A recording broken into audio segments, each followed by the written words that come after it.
हा ओढा अगदी शांत आणि संत प्रवाहात चालू आहे, वाहतोय. ओढा आहे हा, आणि ह्या ओढ्यावर हा बंधारा घातलेला आहे. थोडक्यात पाणी अडवा, पाणी जिरवा. आता हे पाणी अडवल्यानंतर पाणी किती जिरलं आणि त्याच्या जवळ असलेल्या पाण्याचे जे वापराचे स्रोत आहे त्याला किती पाणी वाढतं याचं आपण उदाहरण बघूया. आणि ही विहीर आहे, बघू शकता. जी ओढ्याच्या भिंतीची पातळी आहे तीच पाण्याची पातळी विहिरीत आहे.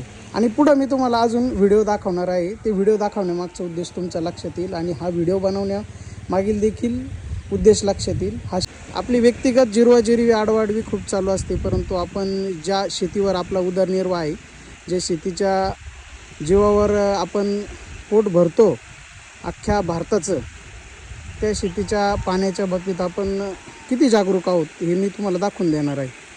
समोर शेत आहे.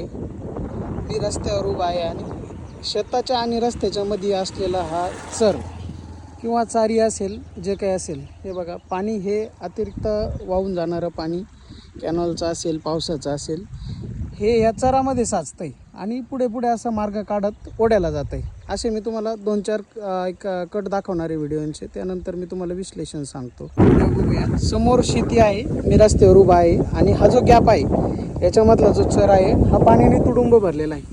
आज हा पाण्याने तुडुंब भरलेला चर म्हणजे हे पाणी जमिनीतच मुरणार आहे, आणि जमिनीत मुरल्यानंतर याचं पर्क्युलेशन होऊन आसपासच्या विहिरींचं पाणी वाढणार, बोरवेलचं पाणी वाढणार.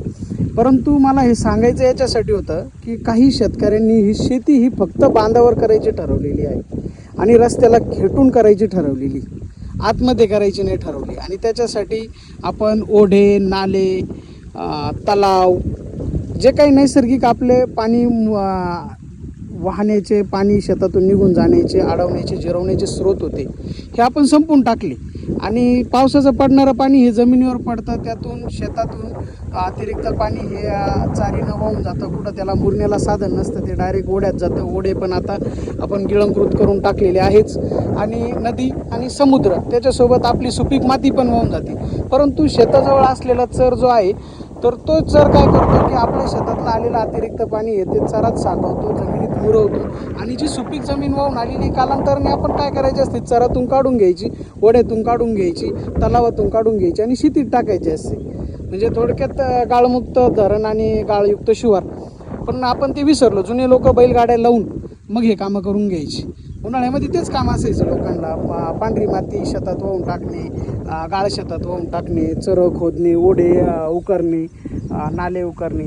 परंतु आपण संपून टाकले. आणि खूप लोकांना आवड असते क्षेत्र पिकवण्याचं सोडून द्यायचं, बांधावर यायचं, त्याच्यानंतर रस्त्यावर यायचं. आपलं काय शेण, काडी, कचरा असेल हा दुसऱ्याच्या दारात टाकायचा, रस्त्याला खेटून एकदम खड्डं खादायचं, त्याच्यात शेण टाकायचं, म्हणजे त्याला रस्त्याला खेटून विहीर करायची, जेणेकरून एखाद्याचा अपघात होईल, जीव जाईल. पण एक 2-4 फुटाची शेती निघल्याचा इतका मोठा भयंकर आनंद म्हणजे हा गगनात मावत नसेल. परंतु भविष्यात पाणीच नसलं, पाणीच अडवलं नाही, जिरवलं नाही, शेती करणार कशाच्या भरोश्यावर? पाण्याशिवाय शेती नाही. त्यामुळे ह्या गोष्टी मी तुम्हाला दाखवतोय, थोडं काळजीपूर्वक लक्ष द्या. हे चर जिवंत आहे, हे चर जिवंत आहे म्हणजे 100% या चराजवळचे शेतकरी सुद्धा जिवंत राहणार.